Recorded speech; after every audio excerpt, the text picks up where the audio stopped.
ورحمۃ اللہ وبرکاتہ۔ عزیز طلبہ و طالبات، الجزء الثانی کے ہم نے 11 سے 13 احادیث تک کا حصہ پڑھ لیا تھا۔ حدیث نمبر 11، 12 اور 13 ہم پڑھ چکے تھے۔ اب ہم الجزء الثانی کے آتے ہیں حدیث نمبر 14 کی طرف۔ تو میرے پاس ٹیکسٹ بک کا پیج نمبر ہے 53۔ ہم ریڈنگ کر لیتے ہیں سب سے پہلے حدیث نمبر 14۔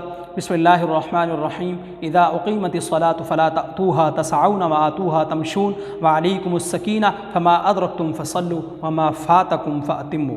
ترجمہ: اذا اقیمت الصلاۃ، جب جماعت کھڑی ہو جائے، نماز قائم ہو جائے، جماعت کھڑی ہو جائے، فلا تأتوها تسعون، تو نہ آؤ تم دوڑتے ہوئے، وآتوها تمشون، بلکہ آؤ تم چلتے ہوئے اطمینان کے ساتھ، اطمینان اور وقار سے چلتے ہوئے آؤ۔ وعلیکم السکینہ، یعنی کہ تم پر لازم ہے سکون سے چلتے ہوئے آؤ، دوڑتے ہوئے لازم نہ آؤ، بھاگتے ہوئے نہ آؤ۔ تو ایک تو ہم غلط کام یہ کرتے ہیں کہ جب تک جماعت شروع نہیں ہو جاتی باہر ٹھہرے رہتے ہیں۔ جو عموماً نوجوان طبقہ ہے وہ گلی میں ٹھہرے رہے، چلو جب تک امام نماز شروع کرے گا پھر چلیں گے، یا رکوع میں چلا جائے گا تو پھر چلیں گے، پھر جماعت کے اندر جا کے شامل ہوں گے، یا ہم خواہ گھر میں بیٹھے رہے، ٹائم بھی دیکھتے رہے بھی ٹائم ہوگا، تو اصل میں ہمارا دل نہیں لگ رہا ہوتا عبادت کے لیے، بس جان چھڑانا چاہتے ہیں کہ کسی طرح 4 فرض پڑھیں اور بس ہمارے سر سے بوجھ اتر جائے، معاذ اللہ، یہ ہماری کیفیت ہے۔ تو جب ہمارے ایمان کی یہ کیفیت ہے تو پھر ایمان کے بعد جو اعمال ہم کرتے ہیں ان کا اثر بھی پھر ہمارے بدن پر اتنا ہی ہے کہ ہم اسلام سے جی چراتے ہیں۔ تو فما ادرکتم فصلوا، تو میں بتا رہا تھا کہ سکون کے ساتھ چل کر کے آنا لازم ہے۔ اب اگر نماز رہ بھی گئی ہے نا، 1 رکعت رہ گئی ہے، نماز میں تاخیر سے ہم پہنچے ہیں، تو تب دین اسلام ہمیں یہ بتاتا ہے، وہ ہمیں اس طرح رہنمائی کرتا ہے کہ بھائی کوئی بات نہیں ہے، آپ تاخیر سے پہنچے ہو تو پھر آرام سے چلو۔ اب بھی اس کے نقصانات کیا ہیں وہ نیچے آ جائیں گے ذیل کے اندر۔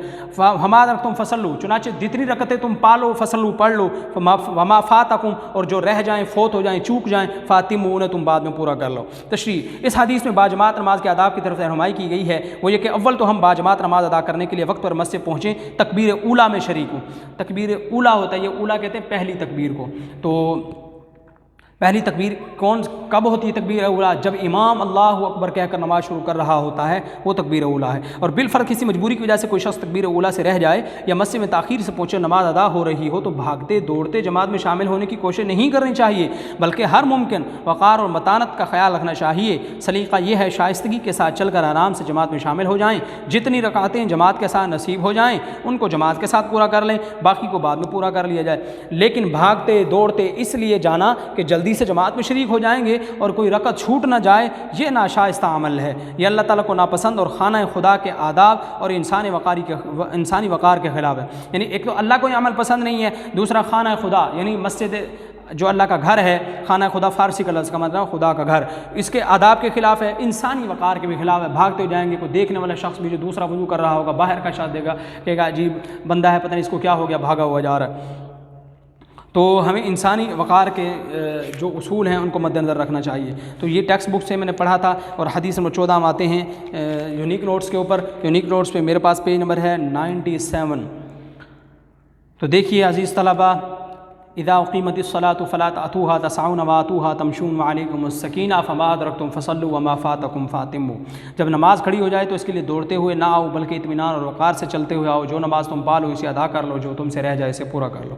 اس حدیث مبارکہ میں باجماعت نماز ادا کرنے کے آداب بیان کیے گئے ہیں۔ نمبر 1، باجماعت نماز کا حکم۔ اللہ تعالیٰ کا ارشاد ہے، اقیموا الصلاۃ وآتوا الزکاۃ وارکعوا مع الراکعین، نماز قائم کرو، زکوٰۃ دیا کرو، رکوع کرنے والوں کے ساتھ۔ اللہ کا ارشاد ہے، ان الصلاۃ کانت علی المؤمنین کتابا موقوتا، نماز مومنوں پر وقت کی پابندی کے ساتھ فرض کی گئی ہے۔